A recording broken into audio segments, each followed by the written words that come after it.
How's it going? My name's Nathan Osafo, and I'm a performance coach. And my thing is giving people clarity on processes that brings them desired outcomes. So we've got to start with a simple question. What is your desired outcome? Usually it could be along the lines of, I want to be more productive. I want a better routine. I want to get fitter. I want to build strength. I want to increase my motivation. They can vary, and the list can go on. It could go as deep as my body image, my confidence, better relationships, being able to just get things done and stop being lazy. Now, whatever it is important to understand that to be anything, you've got to understand the processes involved with that particular identity.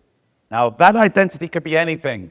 It could be someone who believes that they're not a morning person, or it could be someone that believes that they are an early bird. Obviously, they say the early bird catches the worm. A lot of it is about the words that you speak on yourself, not just those words that are spoken verbally, but it's those words that are in your mind, the thoughts, the feelings, and the choices you're making every single day. So it is so important that the words you use for yourself and the words you think are deeply connected to the person that you choose to become.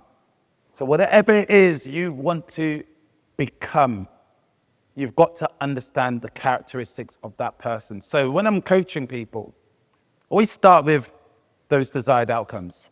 What are the desired outcomes? You want more energy. You want to increase strength. You want to become more athletic. So you can take care of functional tasks like gardening, running with your kids. And it's so important to understand that in order to become, you need to understand the principles behind everything that you're doing. So this is kind of the process I go through with my clients. So I had a client come in, and my client said that they wanted to become more athletic. That was one of the goals. The other goal was that they wanted to become stronger. So it was important that I identified with that client the principles behind becoming stronger. Now, I'm a strength coach as well. So a lot of the focus around that is it could be around tempo, the amount of reps that you do based on the goal you want to achieve. If it's mobility, it's dynamic stretching, static stretches to ensure that your joints are at low risk of injury and that has a readiness to go for full range of motion so that you can get the results you desire. If you're looking to get stronger, you've got to understand that if you were to build muscle, usually that sweet spot is about the 8 to 12 rep range of your exercises. You've got to understand actual tracking. And when I say actual tracking is, if you were to do a particular exercise for 8 reps and your tempo in week 1 was different to your tempo in week 4, what you did in week 1 will become totally irrelevant. So it's really important to understand that if you are trying to focus on a particular area of fitness, when it comes to strength training, you've got to track something that is consistent from week 1 right through the entirety of that process. Whether it's a 6-week process, an 8-week process, a 12-week, it's important that what you track, the methods and the principles are consistent throughout. Now, that's just the process, and those are the principles of training, ensuring that methods are consistent. And that's what I love to teach. I like to go into the detail. Tempo is very crucial if you want to build strength, if you want to build stability, and you get a real record of how strong you actually are when you use tempo and implement tempo in your training. Now, we can go on and on for ages here when we're talking about strength training, but another area that is really important to understand around the area of performance and marginal gains is your habits. Now, what we got to understand is that whatever it is that you want to see as a desired outcome, you've got to understand the habits that is involved in everyday life. I like to list a bunch of habits such as doing a digital detox and no phones before bed improves quality of sleep. It could be lowering the amount of alcohol that you have, or it could be something along the lines of food prep. It is so crucial to identify the characteristic of that person you want to become by doing it, but not just doing it with accountability and checking in on a regular basis. You've got to find someone that can hold you accountable. If it's not a coach, it could be a partner. It could be your best friend. But if you want to see something change, get some accountability with that habit. Now, habits, yes, they're things you do, but they're also thought processes, the process between thought, feelings, and your choice. So, your thought, okay, something happens, you think a thought. It could be you wake up and the thought that comes to your head is, I want to press snooze on the alarm because I'm not ready to wake up right now. That's a thought that has entered your head. But then it connects to the feeling.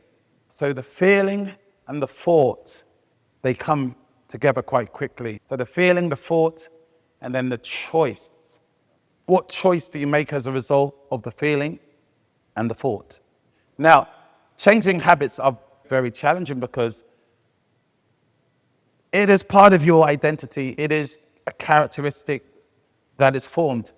And if you're doing it every day, forming certain habits every day, it's hard to change them just like that. So it's important to increase that level of awareness. And one way you can do that is, again, it's tracking, writing down the thing that you want to change. So if I wanted to stop using my phone before I go to bed, playing games on my phone before bed, scrolling through Instagram, social media, I've got to understand the impact that it has on my sleep or something that I want to change in order to change that habit.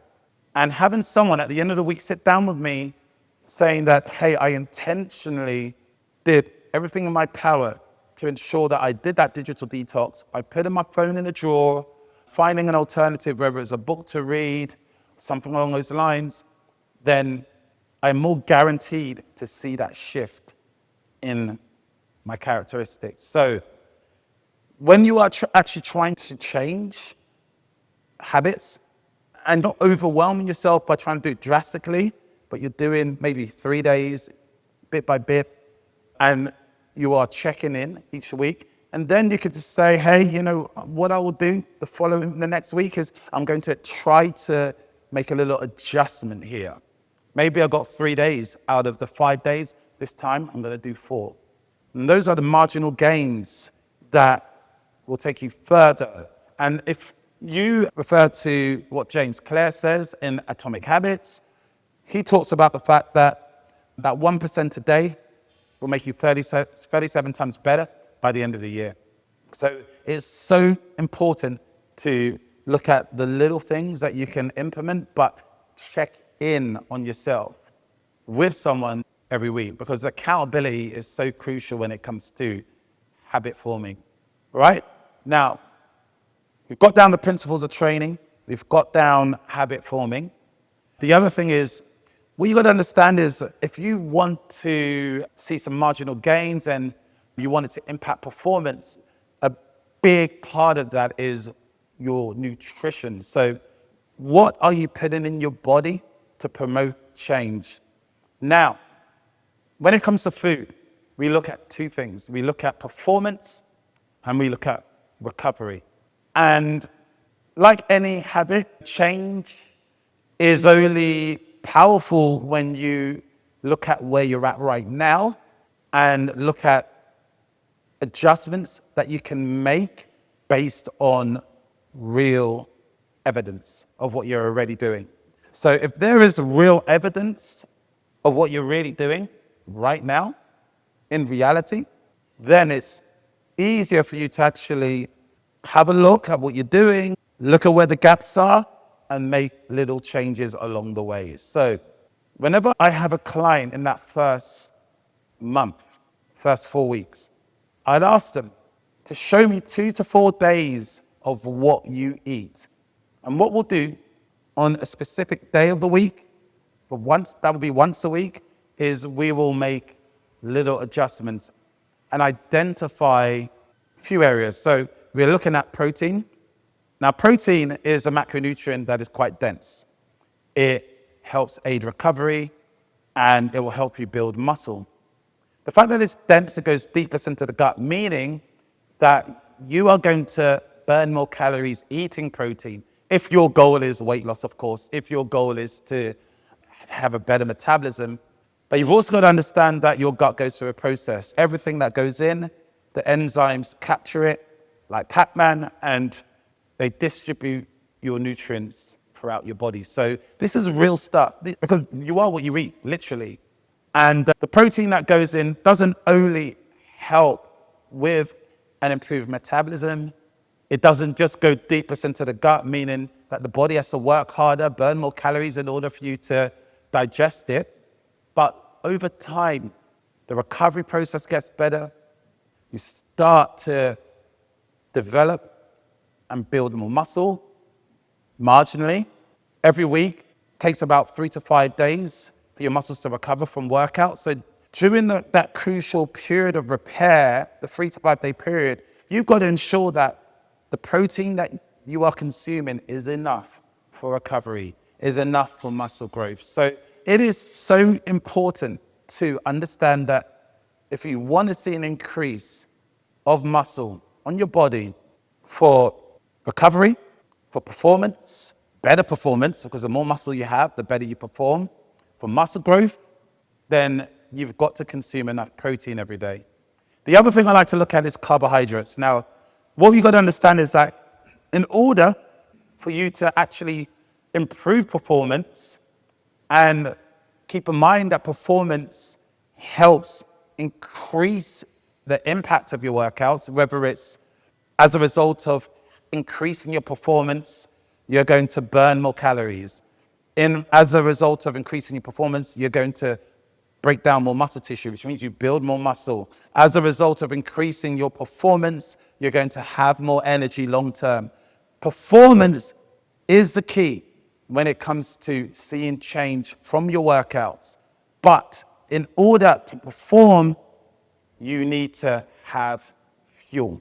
And sadly, there are a lot of ladies and men as well that nourish themselves. They undernourish themselves. They don't eat enough, thinking that they're going to lose weight in that process. But if you're not eating enough, unfortunately, your body will not have enough energy to perform, which has a knock-on effect. And if you're struggling to get motivated, there you go. If your body doesn't want to perform, the problem is you're not eating enough complex carbohydrates. So complex carbohydrates are so crucial. Now, do away with the processed carbohydrates. I'm talking about foods that are full of sugar, foods that go through factory processes, foods that have a very long shelf life, and go for very dense complex carbohydrates like sweet potatoes, oats, not too bad, quinoa. But look at the complex carbohydrates you can actually consume daily that will give you energy for performance. Another thing is, ensure that with every meal you have a cup of vegetables, because veg is a very big contributor to the amount of carbohydrates and protein that you have in your diet. And another thing for those at work, for those that want to become more productive, because you can get marginal gains in your performance at work and become more productive with certain processes, which means you get more done in less time. And who wants more time?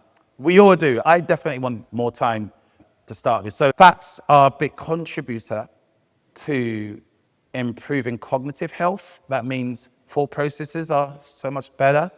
You have more energy, more sustained energy. You're encouraging the body to burn fat more efficiently as well. But what you've got to understand is that the rate in which the body burns fat is a lot slower than the rate that the body burns carbohydrates and protein.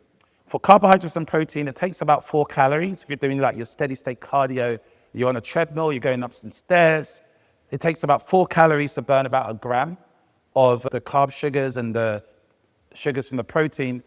And where it differs with fat is it takes about 9 calories before you burn about a gram of fat. So a little tip for those who really want to start burning fats: try to reduce those sugars as much as you can. Try to be thoughtful about the amount of fats that you can get in the morning and the protein in the morning so that you can burn fat more efficiently.